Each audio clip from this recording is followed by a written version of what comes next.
మా మాట ప్రకారం మాట కాదనకుండా మా కోసం వచ్చారండి మా జగనన్న. ఖచ్చితంగా మాకు చేస్తా అన్నారు. ఆయన మాట ఇచ్చారంటే మాట మీద నిలబడతారు. మాకు న్యాయం జరిగిద్దనే మేము అనుకుంటున్నాము. ఇంకా ఈ సమస్య అనేది జగనన్న కాకపోతే ఇంకా మాకు సమస్య కూడా పరిష్కారం అవ్వదండి. ఖచ్చితంగా జగన్ గారు చేస్తారు. ఆయన జనం కోసం ఆయన చేస్తారండి ఖచ్చితంగా. ఎందుకంటే అందరూ నా వాళ్ళు, మీరందరూ నా వాళ్ళు, మీకు కష్టం వస్తే నేనున్నాను అని చెప్పి మా ముందుండి నడిపిస్తున్నారు. జగన్ గారు మాకు న్యాయం చేసి మళ్ళీ మా ప్లాట్లలో ఉంటామని మేము అనుకుంటున్నాం. ఆయన అయితే మాకు న్యాయం చేస్తాడని చెప్తున్నారు. మేము కూడా ఆయన్నే నమ్ముతున్నాము. ఇంతవరకు మాకు అవతల ఎవరు రాలేదండి. ఇప్పటి వరకు కూడా మేము ఎదురు చూస్తానే ఉన్నాం. ఇంకా వస్తారేమోనని. ఇల్లు అంతా ధ్వంసం నాశనం చేశారు. మరి వాళ్ళు ఏదో ఆ రకంగా గుల్లగా పొడి చేశారు. బియ్యంతో సహా చూడు ఏ రకంగా అంతా నాశనం చేశారు. మరి 25 సంవత్సరాల నుంచి వాళ్ళు ఎక్కడున్నారండి? 2001లో రిజిస్ట్రేషన్ అయింది కదా. అయినప్పుడు మా భూములు వేరే వాళ్ళకి రిజిస్ట్రేషన్ అయినాయి అంటే మీరు రావాలి కదా. మరి మీరు ఎందుకు రాలేదండి? ఇల్లు కట్టుకున్న తర్వాత ఎలా వచ్చారండి మీరు? అసలుకి 16 సంవత్సరాల తర్వాత వచ్చారు. మేము ఇంట్లో ఉండబట్టి 10 సంవత్సరాలు, మేము కొనుక్కొని 25 సంవత్సరాలు. మరి ఇప్పుడు ఎక్కడి నుంచి వచ్చారండి మీరు అందరూ? అంటే అన్ని డబుల్ పైపే రోడ్లు పోసుకొని కరెంట్ వేసుకొని ఇల్లు వాకిలు కొద్దిగా అన్ని శుభ్రం కట్టుకునేటట్టు రోడ్డు మీద మొక్క కదా కన్నేశారా? అసలు ఎందుకు రావట్లేదు? మాకు ఇంత జరుగుతున్నప్పుడు అసలు ఎవరైనా ప్రభుత్వం ఇక్కడికి ఎందుకు రావట్లేదు? రావాలి కదా. అసలు తిన్నారా, ఉన్నారా, మీరు ఎక్కడ ఉన్నారు, మీరు ఎక్కడ వాళ్ళు, మీకు ఏం జరిగిందని రావాలి కదా. మేము మా ఊళ్ళో కాడ ఎకరం పొలం ఉంటే అమ్ముకొని మెళ్ళల్లో అన్ని పెట్టుకొని కట్టుకున్నామండి. మా దగ్గర ఇప్పుడు 5 పైసలు డబ్బులు కూడా లేవు.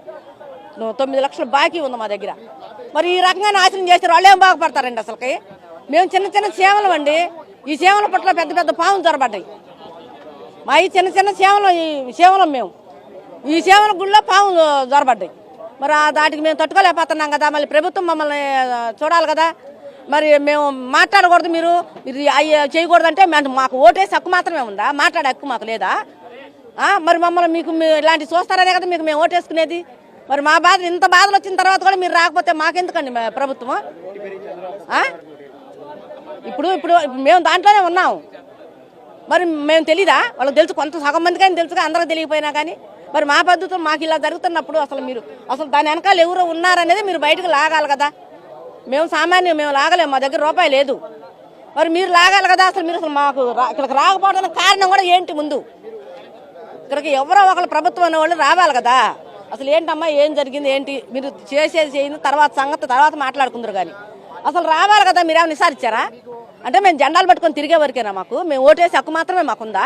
అడిగే హక్కు, బాధపడే హక్కు, మిమ్మల్ని మేము న్యాయం కోరే హక్కు మాకు లేదా? మరి మా ఇల్లు వాకిలు ఎవరు కట్టిస్తారండి? మేము ఎక్కడ ఉండాలి? రోడ్డు మీద ఉండాలా? 3 కుటుంబాలు నాశనం. 45 కుటుంబాల్లో ఒక్కొక్క ఇంట్లో 2-3 ఉన్నాం. మేము 3 ఉన్నాం. ఈ 42 ప్లాట్ల వాళ్ళు ఒక్కళ్ళు కూడా రూపాయి ఉన్నోళ్ళు లేరండి.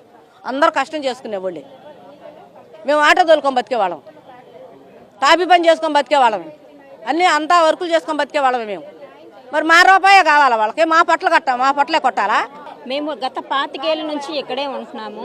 మాకు మేము ఇల్లు కట్టుకున్నాం, ప్లాన్లు ఉన్నాయి, బ్యాంకు లోన్స్ ఉన్నాయి.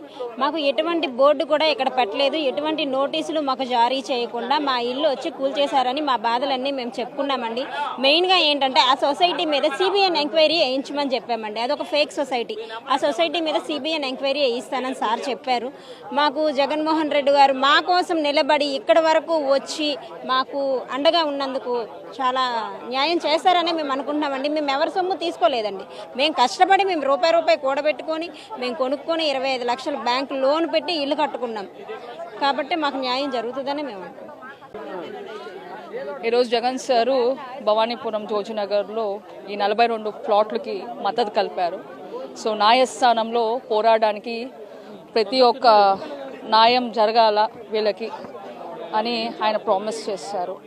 ఈరోజు నేను ఒకటే చెప్తున్నాను, ఈరోజు ఈ 42 ప్లాట్లు చాలా అన్యాయంగా కోల్పోయింది. అన్ని కోర్టులో ఓడిపోయారు వాళ్ళు. లాస్ట్కి అన్ని కోల్పోయిన టైంకి సుప్రీంకోర్టు జడ్జిమెంట్ని లాస్ట్ ఫైనల్లో పెట్టిన తర్వాత వాళ్ళకి ఈరోజు కూడా ఏంటంటే న్యాయం జరుగుతుందా లేదా.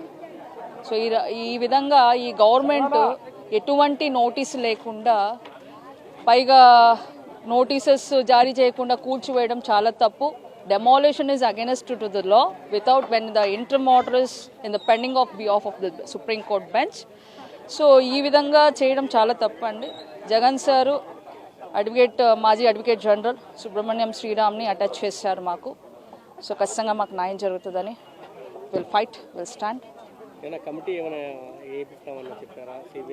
సిబిఐ ఎంక్వైరీ చేపిస్తామని ఖచ్చితంగా చెప్పారు సార్. సిబిఐ ఎంక్వైరీ దీని మీద ఖచ్చితంగా మేము నమోదు చేపిస్తాము.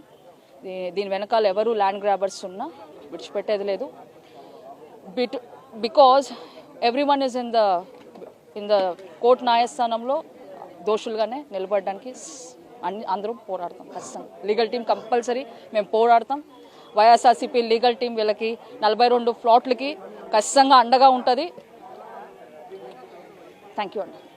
లోకేశ్వరి, మాది మూడో నెంబర్ ఫ్లాట్ అండి. 2001లో ఈ స్థలాన్ని మా తల్లిదండ్రులు అబ్దుల్ మసీద్ అనే వ్యక్తి దగ్గర కొనుక్కున్నారండి. 2007లో నాకు పసుపు కుంకలు కాని కింద ఇచ్చారు. 2016లో నా భర్త నేను కష్టపడి 15 లక్షలు పెట్టి ఇల్లు బిల్డింగ్ ప్లాన్ పక్కా ప్లాన్తో ఇల్లు కట్టడం జరిగిందండి. అయితే డిసెంబర్ 3వ తారీఖున ఎటువంటి ఇంటిమేషన్ లేకుండా మా ఇల్లు కూర్చడం జరిగిందండి. అప్పటికప్పుడు మేము ఎక్కడికి వెళ్ళాలో తెలియక మా సామాన్లు కూడా అందులో పడేసి మా ప్రాణం భయంతో పరిగెత్తుకుని వెళ్ళామండి. తీరా చూస్తే వచ్చేపటికి మా ఇల్లు అంతా కూలిపోయిందండి. మాకు ఎంత నష్టం, మాకు తీరలేని నష్టం అండి. మాకు ప్రభుత్వం జగనన్న గారి అండగా ఉండి మాకు న్యాయం జరిపించాలని కోరుకుంటున్నాం. మధ్యతరగతి కుటుంబానికి చెందిన వాళ్ళమండి. మా దగ్గర నుంచి మా ఇల్లు లాగేసుకోవడం వల్ల మేము ఇంకా దిగువ స్థాయికి చేరిపోతాం. మాకు దాని ద్వారా వచ్చే రూపాయే కదండి. మాకు మీ అందరికీ తెలుసు కదా, ఇల్లు అనేది మధ్యతరగతి కళ అండి. జగన్ గారు రావటం వల్ల ఈరోజు మాకు కొండంత ధైర్యం వచ్చిందండి. మా బ్రతుకులకి ఉన్న భయం కాస్త జగన్ గారు రావటం వల్ల పోయిందండి.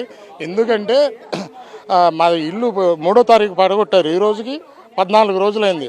అలా అప్పుడు ఈ రోజుకి వరకు ఎమ్మెల్యే గారు కానీ మన సీఎం గారు కానీ ఎంపీ గారు కానీ మాకు ఎటువంటి మద్దతు చేయలే.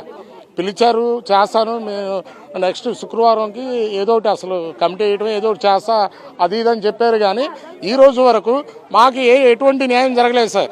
ఈ రోజు వరకు సీఎం గారి తరపు నుంచి నాకు ఎటువంటి న్యాయం జరగలేదు. నేను సీఎం గారి దగ్గరికి వెళ్ళాను సార్. నేను ఇంకొక 6 లోపలికి సిఏ గారు 4 పోలీసులు వచ్చి డిఎస్పీ గారు పిలుస్తున్నారని బయటికి తీసుకెళ్ళి డిఎస్పీ గారు నన్ను ఇది సీఎం ఆఫీసు, మీరు ఎక్కువ మాట్లాడితే కుదరదు, లిఫ్ట్ చేస్తాం అది ఇది అన్నారు సార్. నేను సరే సీఎం ఆఫీస్ అని వచ్చాను సార్. కానీ మేము అందరం కలిసి మా గోడు మన ఎల్లంపల్లి శ్రీనివాసరావు గారికి చెప్తే సీనన్న గారు మమ్మల్ని జగనన్న దగ్గర తీసుకెళ్లారు.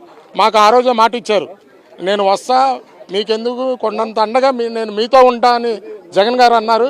అదే అన్నమాట ప్రకారం ఈరోజు జగనన్న వచ్చారు, మాకు కొండంత భరోసా ఇచ్చారు. మీకెందుకు, మీకు తోడుగా నేనున్నా. మన ప్రభుత్వం వచ్చిన రోజు మీకేం కావాలో అది నేను చేసి పెడతా, ఎంక్వైరీ చేస్తా, ఎవరెవరు ఉన్నారో ఒక్కొక్కరిని బయటికి లాగుతా. మీరు అసలు భయపడొద్దు, నేనున్నా అని జగనన్న మాకు భరోసా ఇచ్చారండి. ఈరోజు రావడం వల్ల మా అందరికీ కొండంత ధైర్యం వచ్చిందండి.